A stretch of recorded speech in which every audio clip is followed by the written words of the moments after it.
Shabbat nekabela lecha dodi likrat kala pnei Shabbat nekabela boi v'shalom ateret bala gam besimcha uv'tzohala toch emunei am segula boi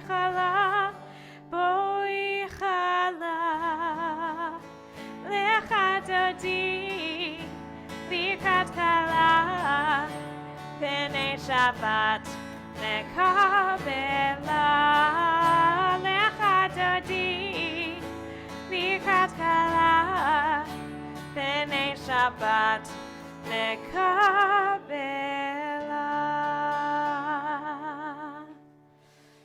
Please be seated.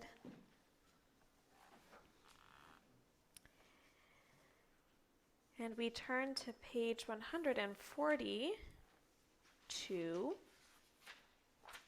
for the words of Shalom Aleichem. Shalom Aleichem, Malachei Hasharet, Malachei Elyon, Mi Melech Malachei Hamlachim HaKadosh Baruch Hu. Boachem l'shalom, Malachei Hashalom, Malachei Elyon. Mi Melech Malachei Hamlachim HaKadosh Baruch Hu. Baruchuni l'shalom, Malachei Hashalom, Malachei Elyon. Mi Melech Malachei Hamlachim HaKadosh Baruch Hu.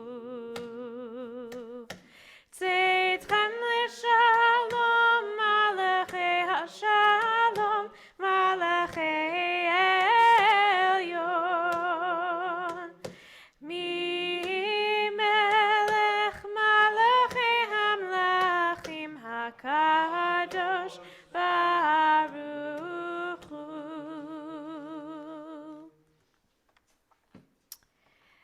We are on page 146 for the words of Baruch Hu. Please rise in all the ways you are able.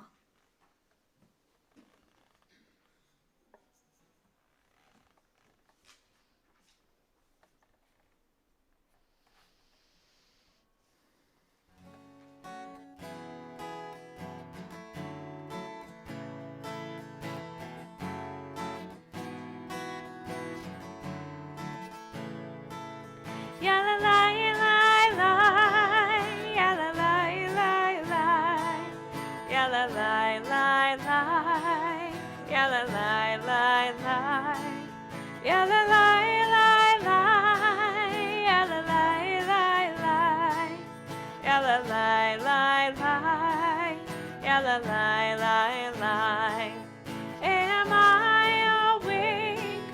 Am I prepared? Are you listening to my prayers? Can you hear my voice? Can you understand? Am I awake?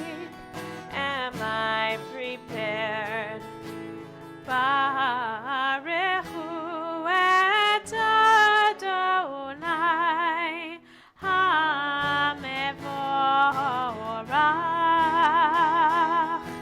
Baruch Adonai HaMevorach le'olam va'ed, le'olam va'ed.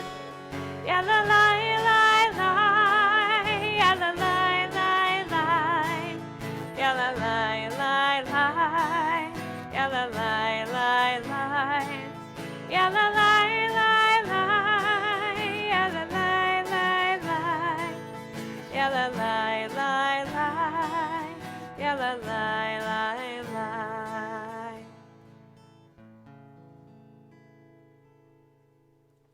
Please be seated. We turn to the next page. Blessed are you, Adonai, our God, ruler of the universe, who speaks the evening into being, skillfully opens the gates, thoughtfully alters the time and changes the seasons, and arranges the stars in their heavenly course according to plan. You are creator of day and night, rolling light away from darkness and darkness from light, transforming day into night and distinguishing from one from the other. Adonai Tzevaot is your name. Ever-living God, may you reign continually over us into eternity. Blessed are you, Adonai, who brings on evening. Baruch atah Adonai, hama'ariv aravim. Page 152.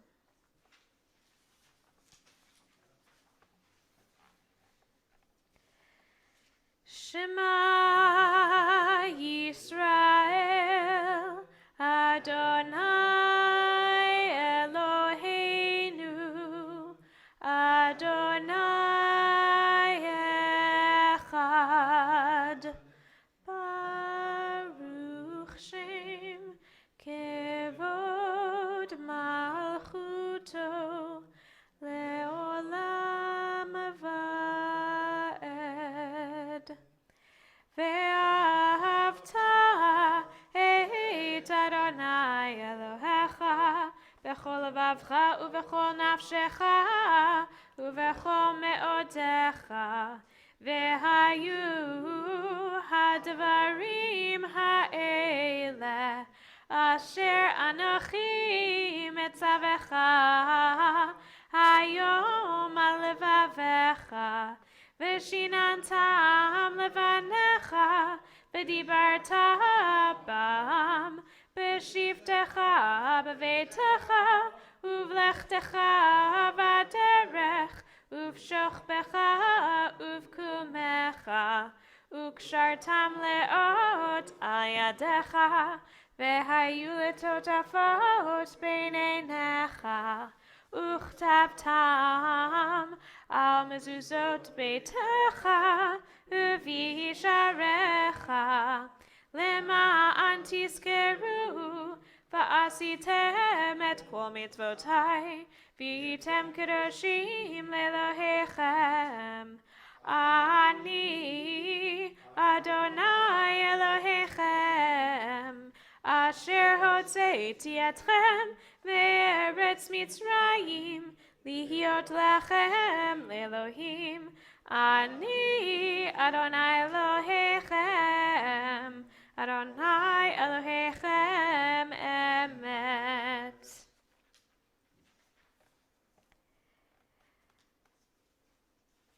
Love your God with every heartbeat, with every breath, with every conscious act.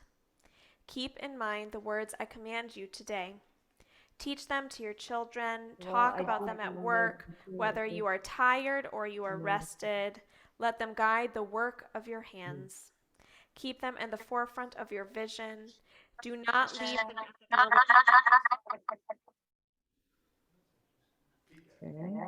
Do not leave them. Do not leave them.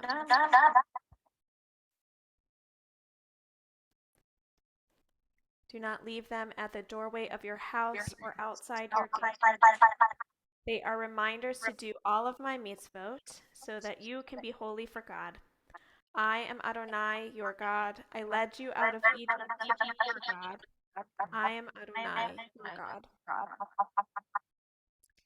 For our friends on Zoom, if you are not muted, if you can just triple check that you have muted yourself. We're getting a little bit of feedback over in the sanctuary.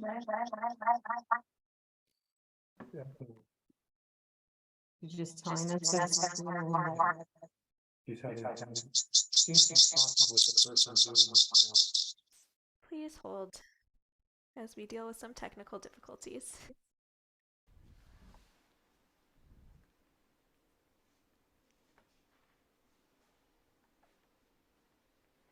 Oh, She's saying, my fault. Turn that out.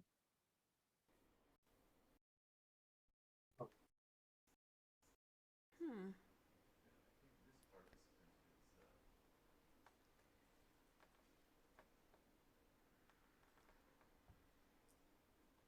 Okay. Gotcha. Okay.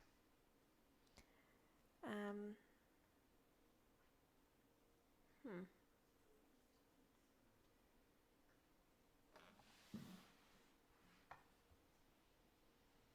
Just one moment.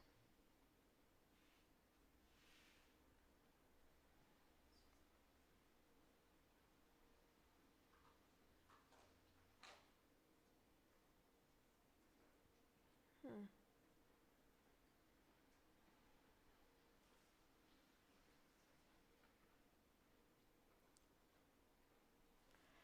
Okay, we're going to continue and see if there's that feedback or whether we've addressed it. In the meantime, it's my pleasure to invite Sean to read for us on page 161.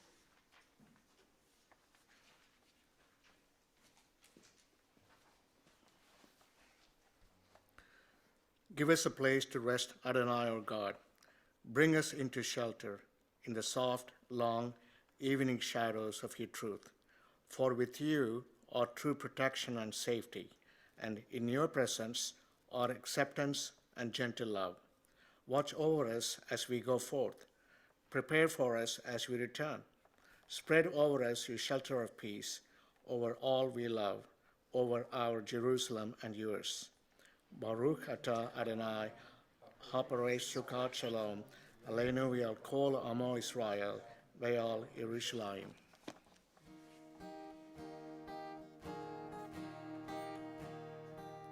Baruch atah Adonai haporei sukkot shalom.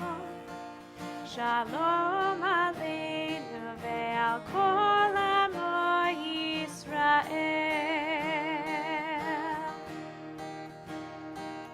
Baruch atah Adonai haporei sukkot shalom. Shalom aleinu ve'al kol amo Yisrael. Ve'al Yerushalayim ve'al kol amo.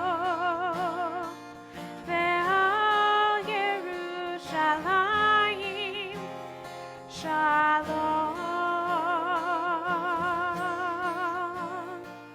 Ve'al Yerushalayim ve'al kol amo.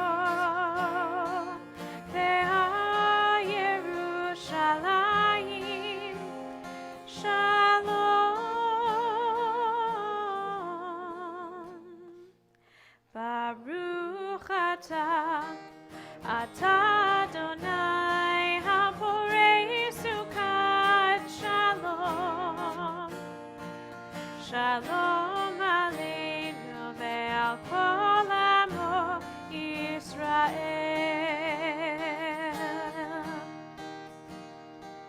Shalom aleinu ve'al kol amo Yisrael.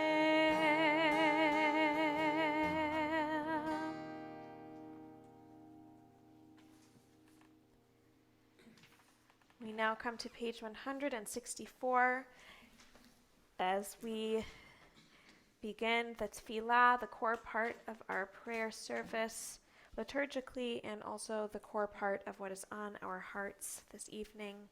Please rise in all the ways you are able.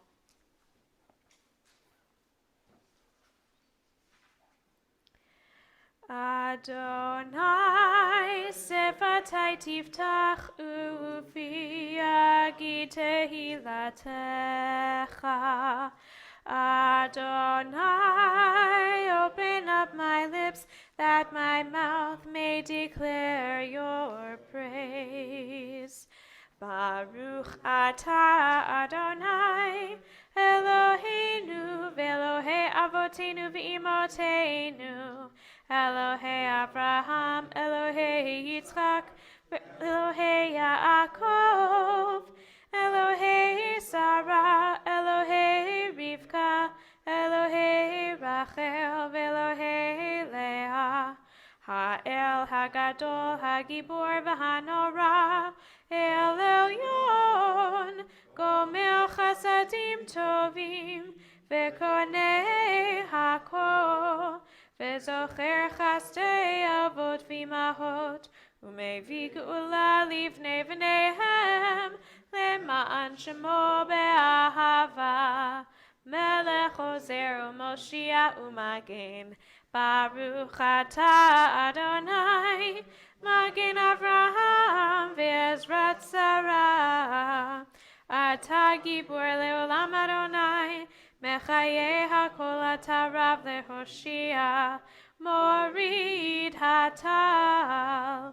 Mechalkel chaim bechesed, Mechayeh hakol berachamim rabim, Somech noflim ve'rofei cholim, Umatir asurim, Umekayim emunato, Lishenei afar, Michamocha ba'al gevurot, Umido melach, Melech meimit umechayeh, Umatzmiach Yeshua, V'ne'eman atah lehachayot hakol, Baruch atah Adonai, Mechayeh hakol. Atah kadosh v'shimcha kadosh, U'kadoshim b'chol yom yehallelujah selah. Baruch atah Adonai, Ha'el HaKadosh. Please take a moment for your own silent prayer, and when your personal prayer is complete, feel free to be seated.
May the one who makes peace bring peace down, bring peace down.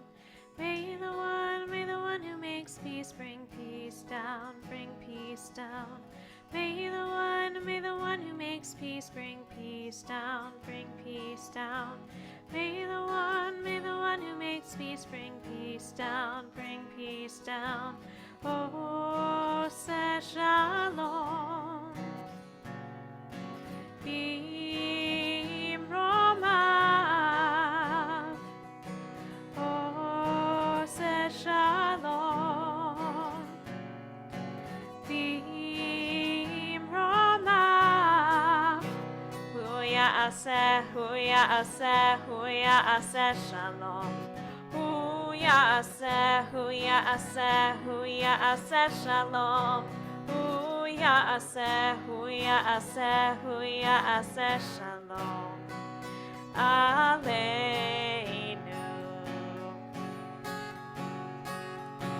May the one who makes peace bring peace down, bring peace down.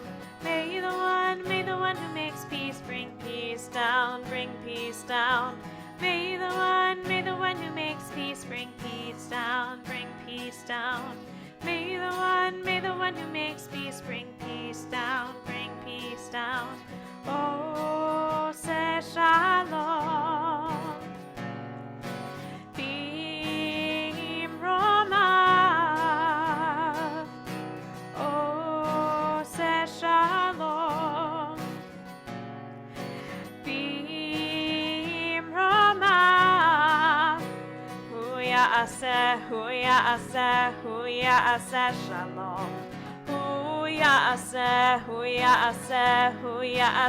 shalom. Huya aseh shalom. Aleinu. May the one who makes peace bring peace down, bring peace down. May the one who makes peace bring peace down, bring peace down. May the one who makes peace bring peace down, bring peace down. May the one who makes peace bring peace down, bring peace down. May the one who makes peace bring peace down, bring peace down.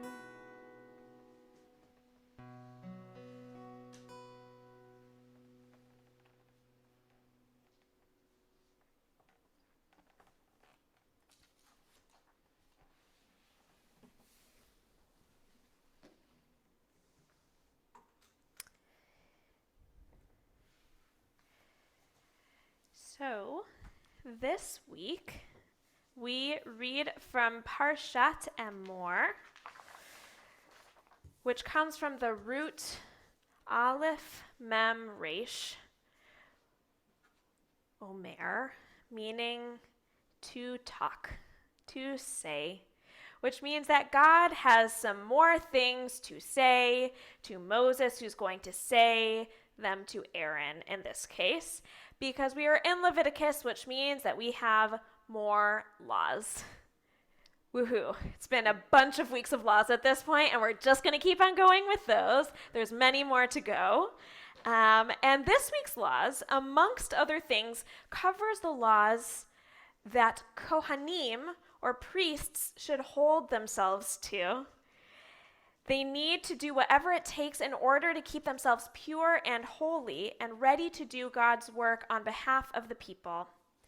According to our text, we see that keeping oneself pure and holy when you're a Kohen includes things such as not touching or going in the same room as dead bodies, not shaving one's head or cutting one's beard, not using God's name in profane or secular ways, not marrying a divorced woman.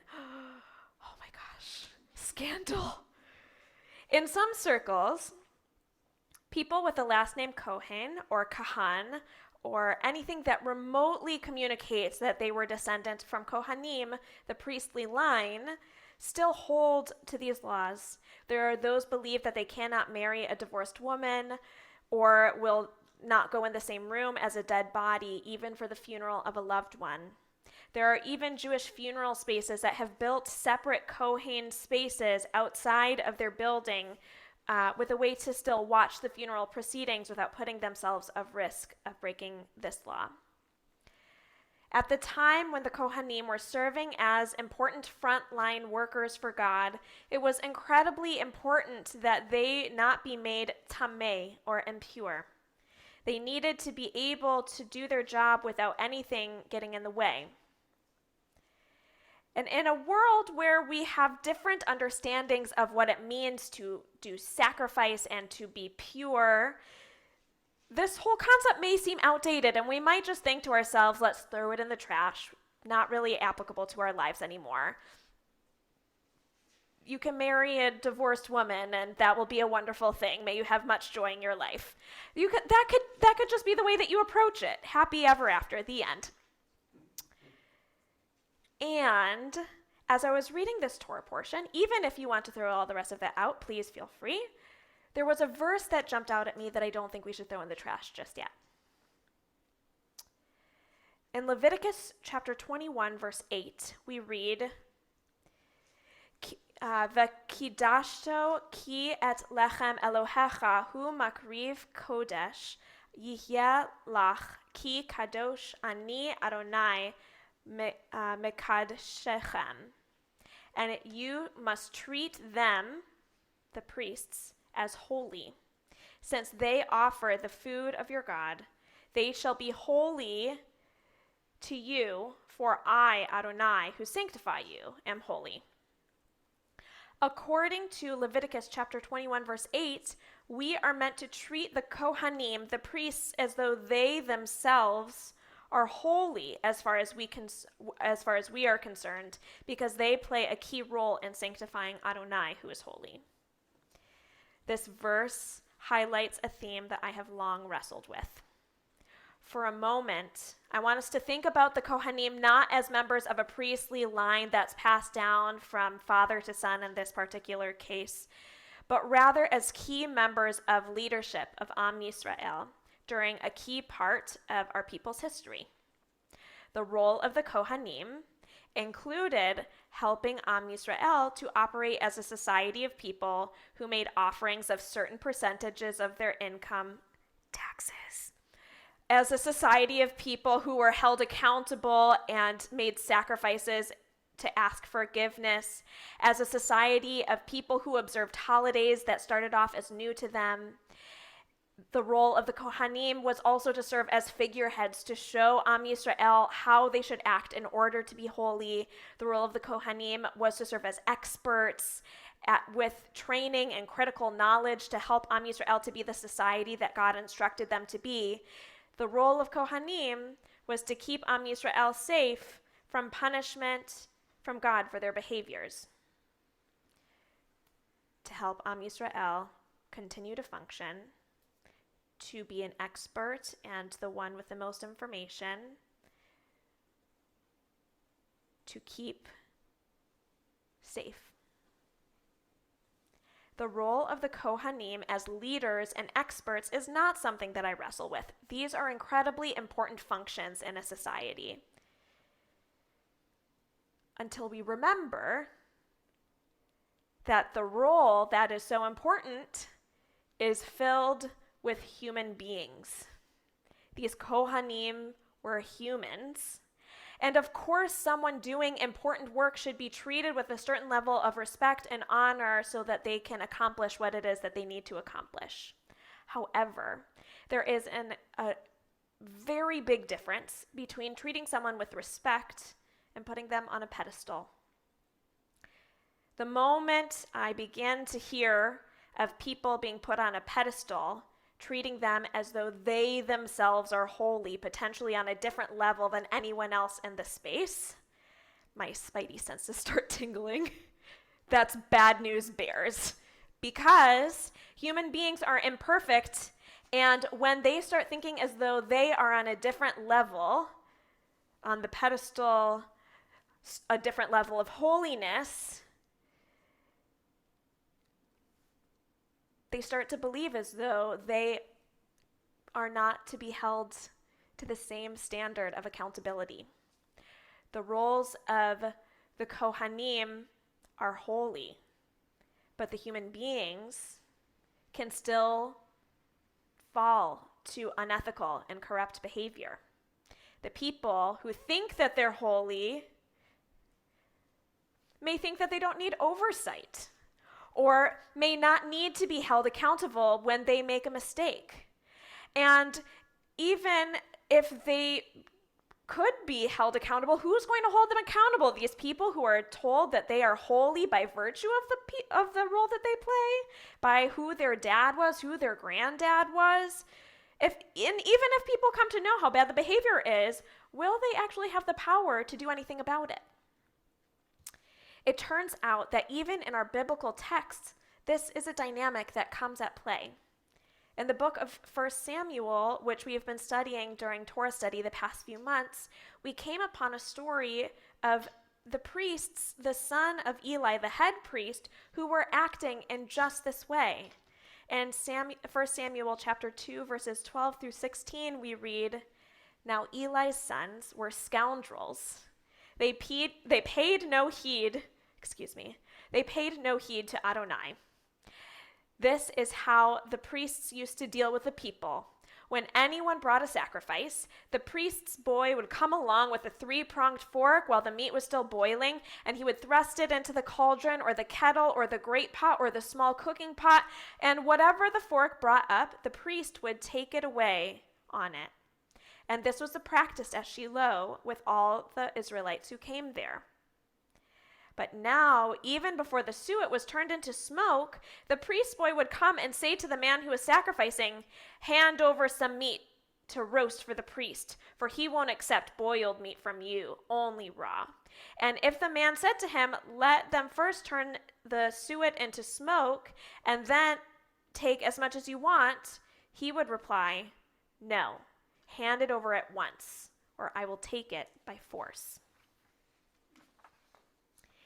Even in our biblical texts, we see that these people that are put on the pedestal as Kohanim, these people who we are told are holy people, when we treat them as though they, by virtue of their position, don't need to be held accountable, the sons of the high priest felt entitled to take for themselves sacrifice from God, and sacrifices that were given from people regardless of what wealth that they had, that they might, have been trying to do an apology, but they had to save up, or they had to acquire a sheep in a different way, and they had been working so hard, and it was supposed to go to God because they were trying to hold themselves accountable.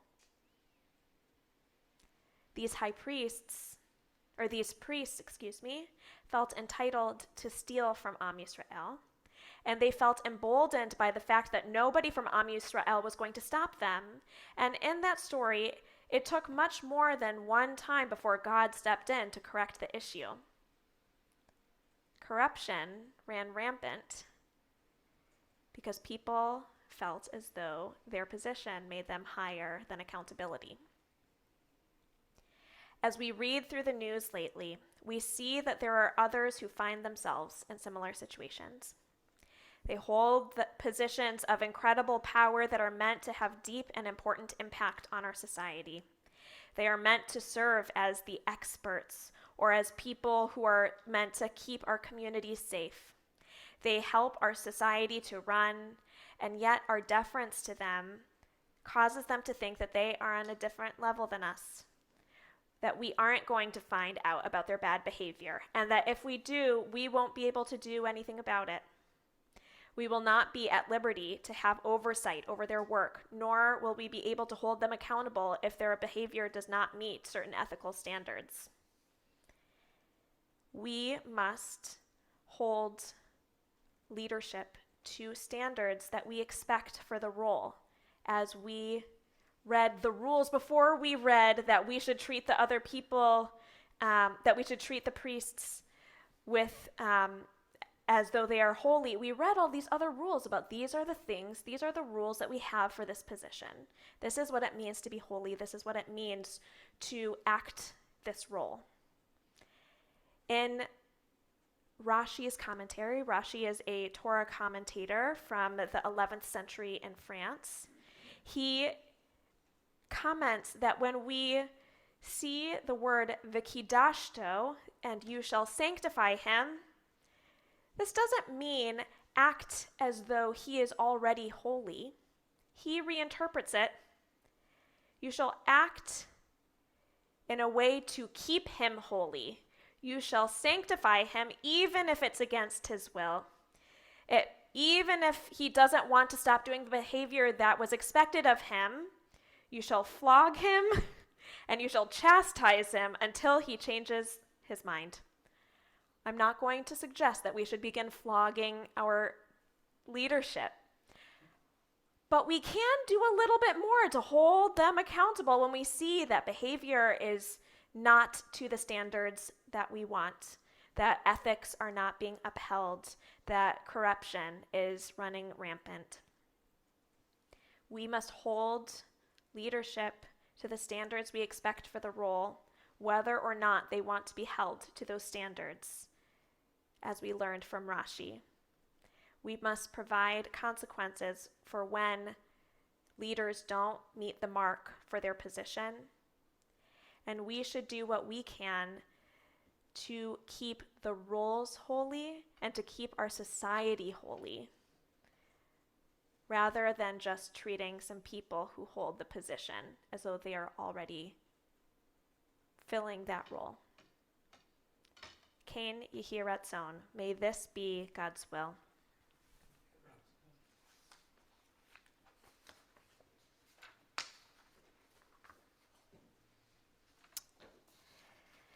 With these words of Torah on our hearts, we turn to page 371, and we think of those who are in need of healing of body and healing of spirit and healing of mind.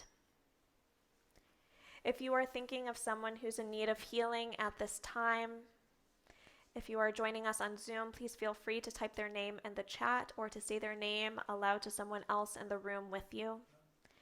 And for those who are in the room, please feel free to share the names of those you are thinking of either aloud or in your heart as my hand passes over your section. Sherry King, Ann Hodis, Yehuda Alexander, Greg King, and myself. Michael Milovich.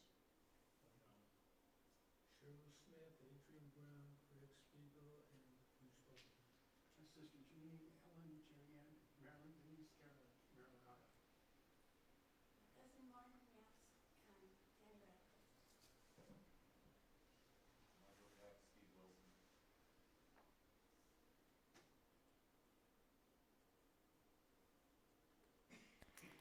For all those names that we've said aloud and those that we keep in our hearts and those that we've typed in the chat, we continue with the words of Misha Beirach.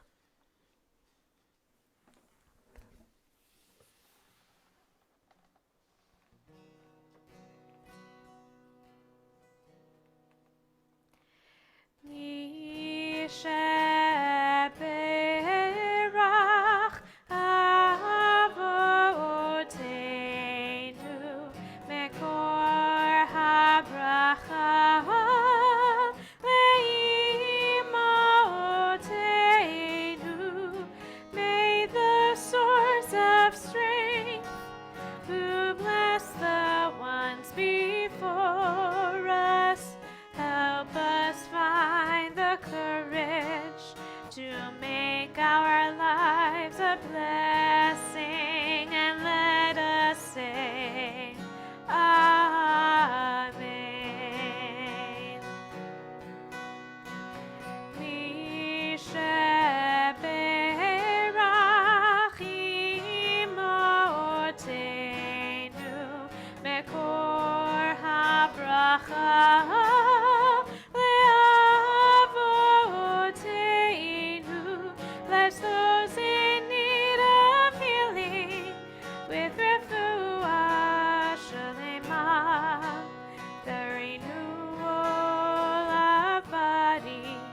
We now come to our favorite counting moment of the evening. We are on page 570 as we prepare to count the Omer, the 7 weeks of 7 days plus one time period between Passover, the second day of Passover, and Shavuot, when we received our 10 Commandments from Sinai.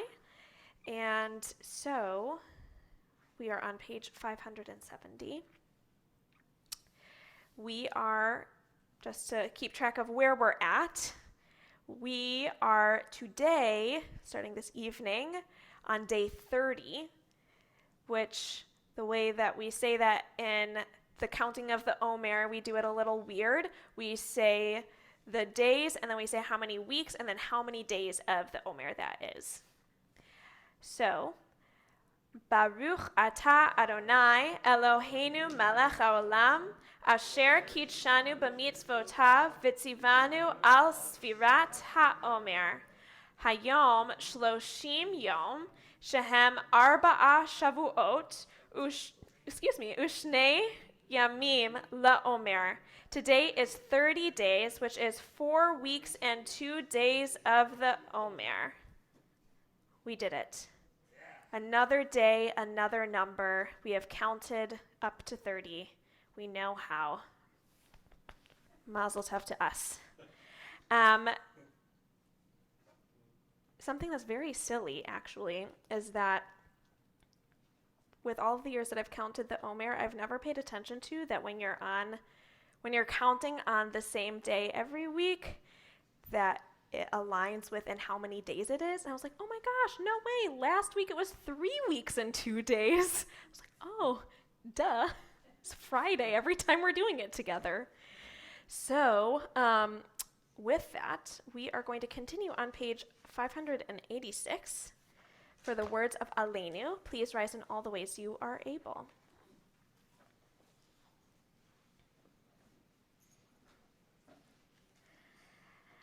Aleinu leshabeach la'adon hakol, latet gedula liotzer breshit, shelo asanu kegoye haratzot, velo samanu kemishpachot adama, shelo sam chelkeinu kahem, vegor aleinu kechol hamonam, va'anachnu korim umishtachavim umhodim lifnei melech malchei hamlachim hakadosh baruch hu v'nemar v'haya Adonai lemelech al kol haaretz bayom hahu yeh Adonai echad ushemo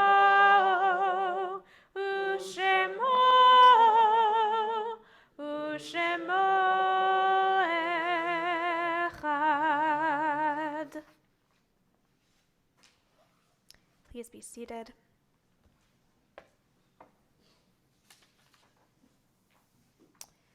We take a moment to think of those who are no longer with us on this earth, but remain with us in our memories of them and in the way that they influenced how we walk this earth.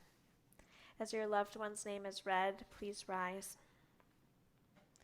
This Shabbat, we are in the period of Shloshim, the 30-day period since burial for Anna Greenberg, mother of Amy Nardini.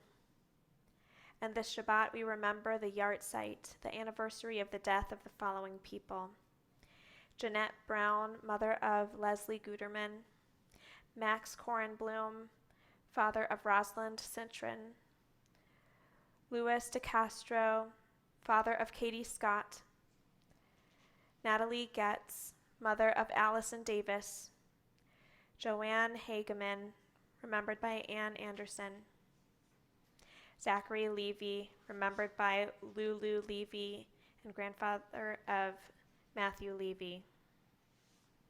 Elliot Lewis, father of Karen Bressler. Sylvia Mondino, remembered by Susan Toth. Anna Rosenbaum, mother of Herman Rosenbaum. Anne Rothbach, remembered by Craig Rothbach. Mary Schwartz, remembered by Phyllis Domino. And Martin Zell, father of Sharon Sachs. We now invite all who are observing their first year of mourning to rise at this time. And now we rise as a community with our mourners as we turn to page 598 for the words of the Mourner's Kaddish. Yitzgadal v'yitzkadash shmei Rabbah, be'alma divra chirute v'yamlich malchute, b'chayechon uvyomechon uvchaye dechol beit Yisrael, ba'agala uvizman kariv v'imru, amen. Yehi shmei Rabbah mevorach le'olam ulalmei almaya. Yitzbarach v'yishtabach v'yitzpa'ar v'yitramam v'yitnaseh. V'it hadar, v'it aleh, v'it halal, shmei dekudsha, brichu. Le'ela min kol birchata v'shirata, tush b'chata v'nechemata, da'amiran be'alma v'imru, amen. Yehi shlama rabba min shemaya, v'chayim aleinu ve'al kol Yisrael, v'imru, amen. Oseh shalom b'mramav, hu ya'aseh shalom, Aleinu ve'al kol Yisrael, ve'al kol yoshvei tevel, ve'imru, amen. Zichronam livracha, may all of their memories be for a blessing, to which we say, amen. Amen. Please be seated. And it's my pleasure to invite Cheryl Cohen. Speaking of somebody with the last name Cohen. Wonderful. Who will share some words of announcement. Cheryl is the president of our board of directors at Temple Beth Torah. Shabbat Shalom. Shabbat Shalom. Join Rabbi Zoe on Zoom this Sunday, May 7th at 11 for Torah study. Join us next Friday, May 12th for our Music Family Shabbat. Note that the service starts earlier at 7 p.m. As Rabbi mentioned earlier, Shavuot celebrates the giving of the Torah at Mount Sinai after escaping Egypt. Join us on Thursday, May 25th at 7:30 for our annual Shavuot service and study with Congregation Beth Emek, which will be held in Pleasanton. Rabbi Zoe and Rabbi Milder will lead a musical service together. The rabbis will each lead us in text study on this year's theme, What Makes Sacred Space Sacred? For questions or to learn more, please contact Rabbi Zoe. There will be a Shavuot Yizkor service on Zoom on Friday morning, May 26th at 10:30 a.m. On Sunday, May 28th, Rabbi Eve will lead us in challah baking from 10:30 a.m. till noon. This multi-access event is being co-sponsored by WTBT and the Tri-City chapter of Hadassah. Cost to attend is $36 a person. Big changes are coming soon. Our website is currently under construction, so temporarily some information may not be current or available. You can still make payments and donations and view the calendar, but check the weekly or contact the office with questions. We appreciate your patience. Speaking of big changes, new windows are being installed at Temple Beth Torah the week of May 22nd, and we need your help. Not to install the windows, though. We've started a Beautify the Windows campaign to replace all the broken blinds so that our new windows will look lovely. You can contribute online to the Beautification Fund. Cash or checks can be given to the office, dropped in the tzedakah box at the back of the social hall. Any additional funds collected will be used for further beautification projects. We're not done yet. Sunday, June 4th is shaping up to be a busy day. Join us at 9:30 for a mitzvah day. Projects will be focused on beautification and safety preparedness. Then stay for the annual meeting at 11 a.m. Lunch will be provided. Keep an eye on the weekly for more details and registration information. Remember, in order to attend the annual meeting, you must be a member in good standing. If you have a question about your membership, please contact Mara. If you missed our wonderful Yom HaShoah event telling lost stories, You can view it on our YouTube channel. A link can be found in the weekly. Thank you to Tony Monroe for managing the AV, and to Susan Amaro and Jack Samoski for representing the worship committee tonight. Shabbat Shalom, and thank you to Cheryl for sharing those announcements. And we are going to continue on with that theme of gratitude. We'll start off with family blessing. So if you are in the same room as somebody you consider family, however you define it, I encourage you to reach out to them. And if you are not in the same room as somebody you wish you could send this blessing to, I encourage you to close your eyes, hold them in your heart, and we hope that they receive this blessing as well. May God bless you and keep you. May God shine God's face upon you and be gracious to you. May God's face turn to you and grant you peace, to which we say, Amen. Amen. And we continue on with Kiddush and Motzi for our friends in person. Just as a reminder, all paper and food products are compostable, which is the green container. And if you, for some reason, have some plastic, if it's 1, 2, and 5, it can go in the recycling bin or the blue, darker blue. Anything else goes into the landfill basket, which is the lighter blue. We are on page 123 for the blessing. Baruch atah Adonai Eloheinu melech haolam borei peri hagafen.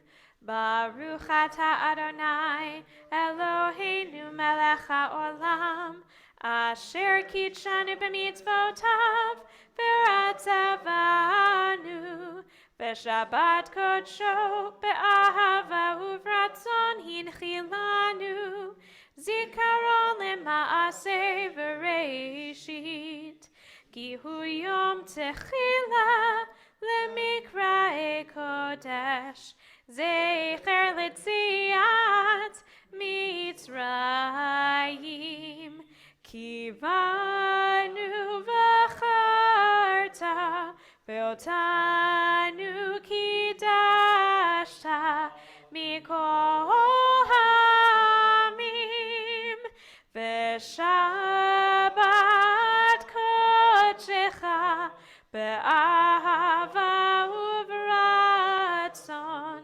hinchaltanu.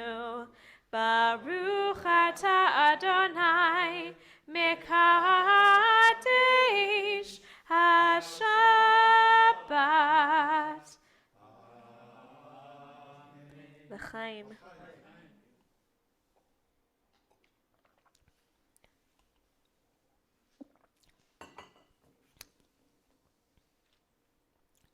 And some motzi. Baruch atah Adonai Eloheinu melech haolam hamotzi lechem min haaretz b'te'avon.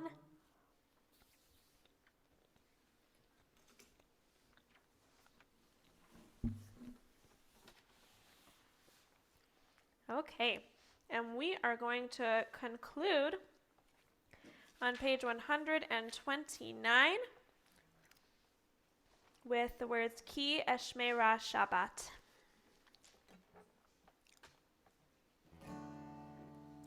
Ki Eshmera Shabbat El Yishmereni.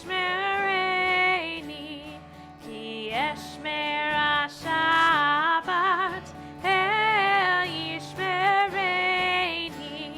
Oti le'omead beino uveini. Oti le'omead beino uveini. Ki eshmera Shabbat el yishmereni. Ki eshmera Shabbat el yishmereni. Shabbat Shalom, everyone.